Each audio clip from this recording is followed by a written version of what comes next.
time for the Longines Chronoscope, a television journal of the important issues of the hour, brought to you every Monday, Wednesday, and Friday. A presentation of the Longines Whitnor Watch Company, maker of Longines, the world's most honored watch, and Whitnor, distinguished companion to the world-honored Longines. Good evening, this is Frank Knight. May I introduce our co-editors for this edition of the Longines Chronoscope?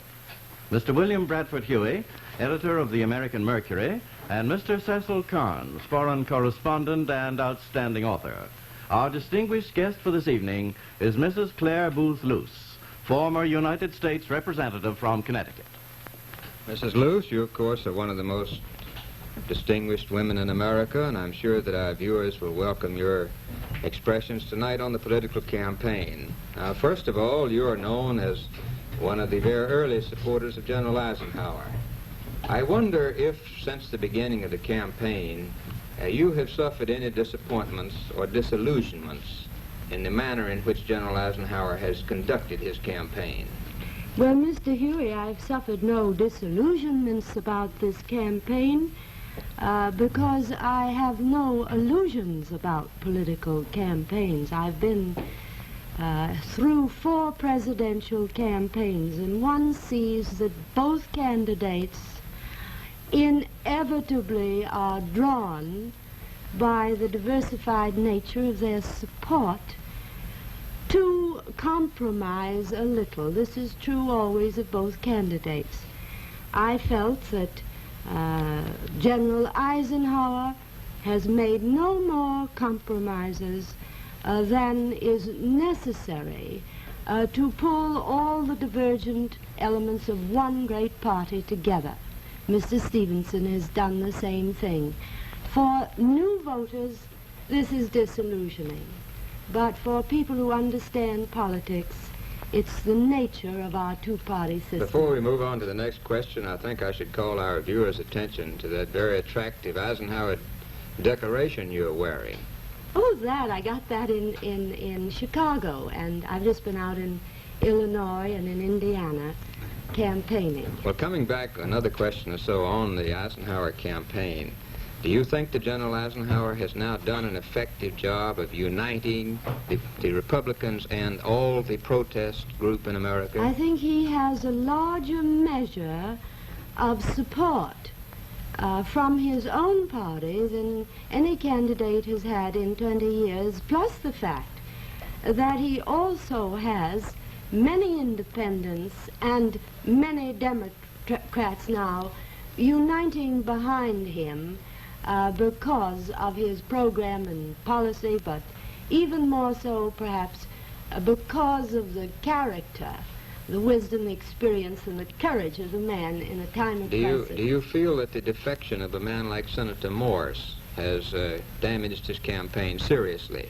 Well, I think that the defection of Senator Morse is no more or less damaging to the Republicans than the defection and loss of Senator Byrd or Governor Burns or many other Democrats who've been coming out, like Lou Douglas, and many another prominent Democrat has been coming out for Ike.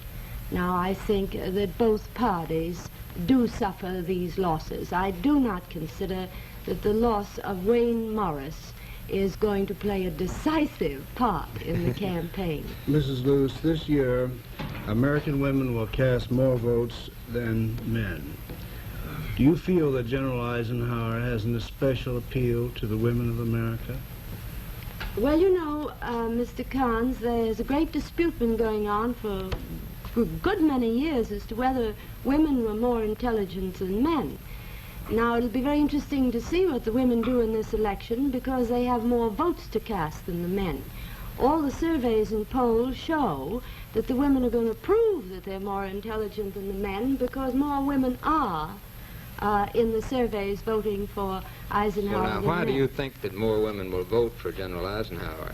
Well, I think because women have a better instinct about character. They are not so concerned at a mental level with the issues, but they are very concerned with what kind of a man, what kind of character he has. And I know that women instinctively feel enormous trust in Eisenhower's capacity to lead them and their nation and their families to a better America. Will he appeal to their minds as well as to their intuition?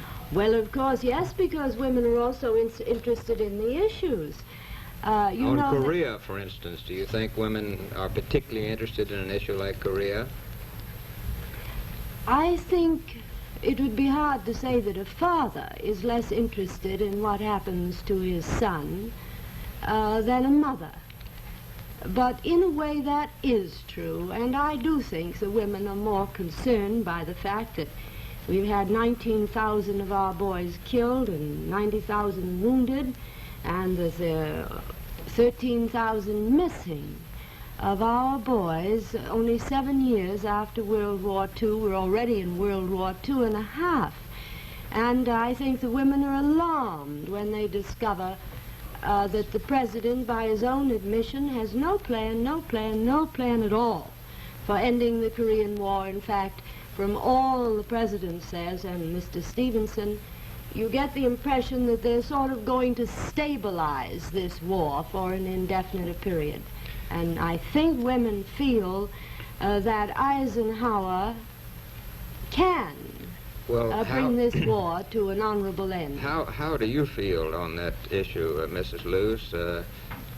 Just recently now, General Eisenhower has made the rather dramatic announcement that if elected, he would go to Korea, personally try to do something about it. Do you feel that General Eisenhower would have a better chance of ending the Korean War honorably? Well, you know, President Roosevelt during the war traveled extensively. He went to North Africa and he went out into the Pacific and so on during the war, so it's not unusual that an elected president would go into a war area. The difference is, I think that Eisenhower, as a president and commander-in-chief, going to Korea would understand what he was looking at, hearing, evaluating better, because he has been a great modern soldier. Do you think so I think it'd be very helpful to the nation. Oh, very, very. Do you think that the combination of a great field commander and the power of the presidency combined in one man might give us the answer to some of these problems?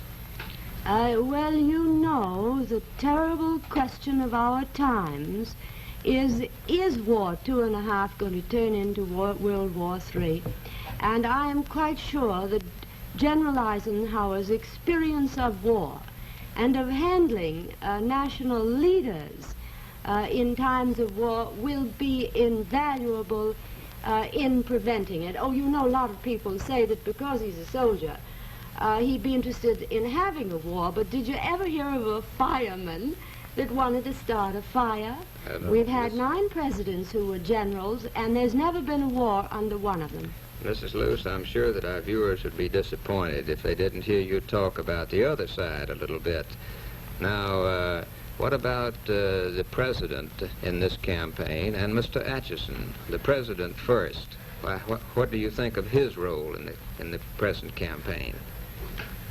Well, I think, you know, it comes very strangely from Mr. Truman to criticize the language of McCarthy, for example, the smear, the vilification, the character assassination, when he himself has been really indulging in some pretty low blows.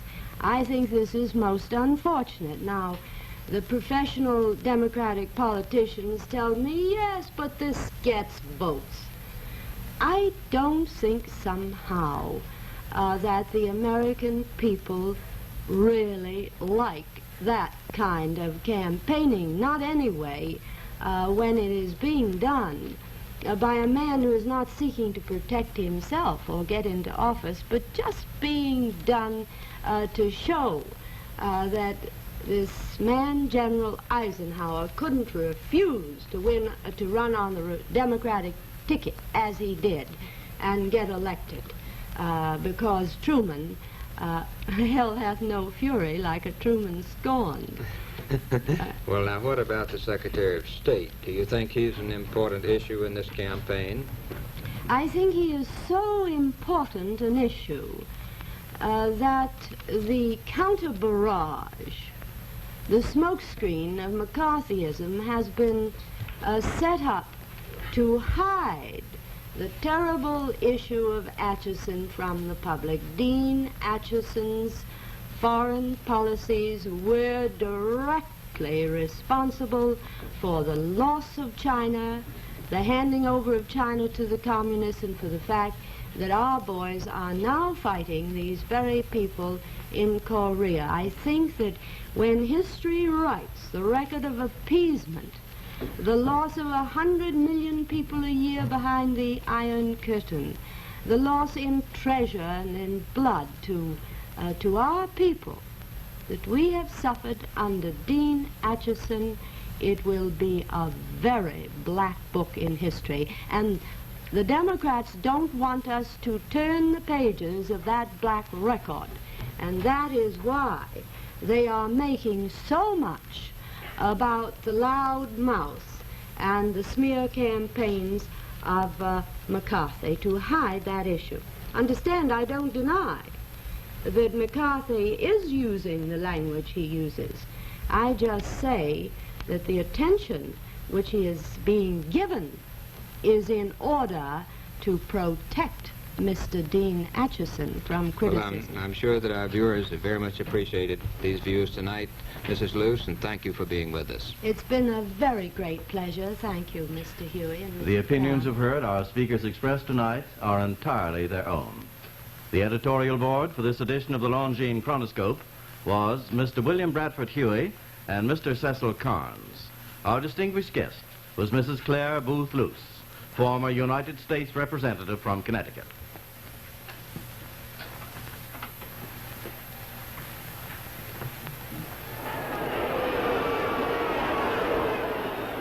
Coast to coast, the football season is in full swing.